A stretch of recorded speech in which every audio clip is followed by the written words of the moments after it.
Үйленбеген жігіттерге және тұрмысқа шықпаған қыздарға бір ақыл айта кетейін.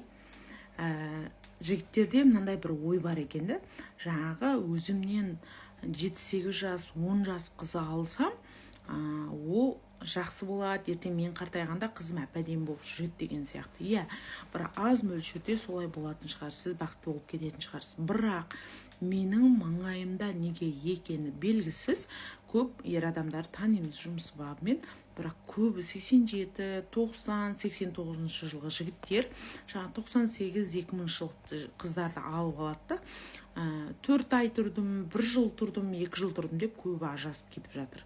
Сіздер қаншалықты дұрыс деп ойлайсыздар?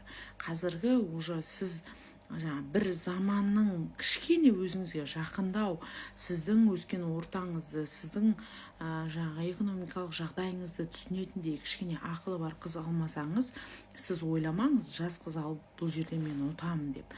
Наоборот, ұтылып жатқан сияқтысыздар.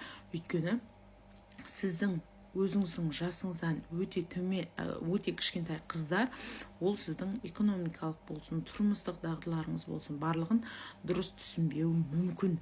Өйткені шынымен де маңайымда өте көп, мен өзім 90 жылғымын. Осы мен қатарлы жаңағы жолдас балдар, құрдастардың бәрі бір 98, 2000, 97-ні алып алып, көбі білмеймін неге екенін, 1 ай тұрады, 1 жыл тұрады, ажырасып кетіп жатыр. Сондықтан жаңағы бір кішкентай қыз алдауға жақсы, кішкентай қыз ертең мен қартайғанда жаңа әп-әдемі болып қасында жүреді деген бір жаңағы өзін-өзі алдауға бой ұсынбай, негізгі шындыққа дұрыс қарау керек те.